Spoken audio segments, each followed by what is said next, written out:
Hello friends, स्वागत है आपका अपने चैनल ग्रो विद प्रशांत में। और आज इस वीडियो में मैं आपको बताने जा रहा हूं कि नीति आयोग में क्यों रजिस्ट्रेशन करना चाहिए, इसका क्या बेनिफिट होते हैं। तो देखिए, अगर आपके पास अगर सोसाइटी है, ट्रस्ट है या फिर सेक्शन 8 कंपनी एनजीओ है, तो आपको कंपलसरी है कि आप अपने जो ये सोसाइटी, ट्रस्ट या सेक्शन 8 कंपनी है उसको नीति आयोग में रजिस्टर्ड करा लें। अब नीति आयोग गवर्नमेंट का एक डिपार्टमेंट होता है। इसमें सारे ऑल इंडिया के जो एनजीओ होते हैं, सोसाइटी होती है, सेक्शन 8 कंपनी होती है, वो रजिस्टर्ड होते हैं। ठीक है। अब इसका बेनिफिट ये होता है कि पहली बात तो आपका जो सोसाइटी और ट्रस्ट है उसकी वैल्यू बढ़ जाती है। ठीक है, क्योंकि वो गवर्नमेंट के पोर्टल पर अपडेट हो जाता है। आपको उसमें सारी इन्फॉर्मेशन अपनी डालनी होती है पूरे ट्रस्ट, सोसाइटी या सेक्शन 8 कंपनी की। आप कहाँ से रन कर रहे हो, क्या एड्रेस है, क्या उसमें मेंबर हैं, क्या आपके ऑब्जेक्टिव है, वो आपको सारा मेंशन करना पड़ता है। ठीक है, तो पहली बात तो ये है। दूसरी बात है कि आपका जो डाटाबेस होता है वो गवर्नमेंट के पास अपडेट हो जाता है कि ये इस शहर में या इस राज्य में आपका ये एनजीओ चल रहा है और ये वर्क कर रहा है इतने साल से, इतने महीने से, जो भी है। ठीक है, तो आपके पास दो ऑप्शन हो गए। तो आपके पास तो गवर्नमेंट के पास आपका डाटा पहुंच गया और आपकी जो वो है उसकी सोसाइटी या ट्रस्ट या सेक्शन कंपनी की उसकी वैल्यू बढ़ गई।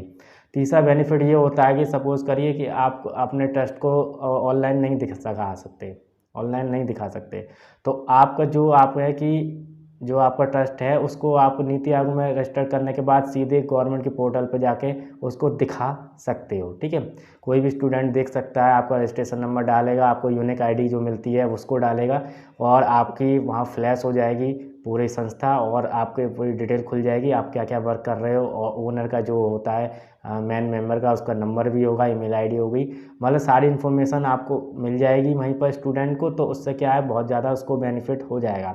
सपोज़ करिए उसका सर्टिफिकेट आपने कहीं लगाया है, तो वो कैसे चेक करे, तो वो अपने जाके नीति आयोग पे देख सकता है कि संस्था रजिस्टर्ड है कि नहीं है। क्योंकि अगर रजिस्टर्ड होगी तो उस पर एनजीओ जो आपके नीति आयोग में है वो वहाँ पर आपका रजिस्टर्ड होगा। ठीक है, और बहुत से लोग नहीं कराते हैं, तो मेरी उनसे रिक्वेस्ट है कि सोसाइटी या सेक्शन 8 कंपनी या ट्रस्ट को अपने नीति आयोग में जरूर रजिस्टर कर लें। उससे क्या है कि बेनिफिट ही बेनिफिट है, उससे लॉस कुछ भी नहीं है और लाइफ टाइम के लिए रहता है, कोई आपका रिन्यूअल वगैरह नहीं होता है और आपका एक रजिस्ट्रेशन और बढ़ जाता है। आप अपने सर्टिफिकेट पे यूनिक आईडी करके रजिस्ट्रेशन नंबर मिलता है, उसको डाल सकते हो और रजिस्टर्ड बाई आपको नीति आयोग में लिख सकते हो। ठीक है, गवर्नमेंट ऑफ इंडिया। ठीक है, और दूसरा बेनिफिट यह है, आपका स्टूडेंट का जो दिक्कत थी कि आप कहाँ चेक करेगा, तो वह देख सकता है कि संस्था हमारी रजिस्टर्ड है गवर्नमेंट के पोर्टल पे। ठीक है, और गवर्नमेंट भी चेक कर सकती है, कभी कोई वेरिफिकेशन वगैरह में कोई दिक्कत आती है तो वहाँ से चेक हो जाएगा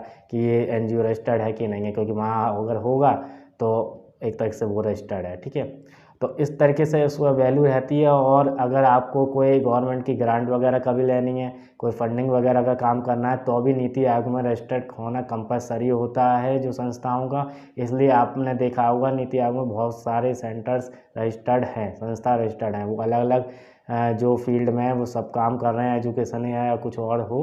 तो आपको बस इतना करना है कि उसमें रजिस्टर्ड आप करा लो। ठीक है, तो उससे क्या है, वैल्यू बढ़ जाएगी आपके सर्टिफिकेट की भी, आपकी जो सोसाइटी, ट्रस्ट, सेक्शन 8 कंपनी की भी, और स्टूडेंट को भी बेनिफिट आगे जाके मिल जाएगा, क्योंकि उसको सर्टिफिकेट उसको ये नहीं लगेगा कि ऐसे ही है, फेक है कि। ठीक है, और दूसरी बात है कि आपका एक रजिस्ट्रेशन बढ़ जाएगा। तो आई होप आपको समझ में आ गया होगा। तो अब आपको क्या करना है, आप नीति आयोग में रजिस्टर्ड आपको कराना है, तो ये आप हमसे कांटेक्ट कर सकते हैं। अगर आप खुद करना चाहते हैं तो खुद कर लीजिए, अगर आपको कोई दिक्कत आ रही है तो आप हमसे कांटेक्ट करके हम आपका करा देंगे। ये वीडियो को स्टॉप करते हैं, आगे कुछ और टॉपिक पर बात करते हैं। तब तक के लिए धन्यवाद। Thanks for watching.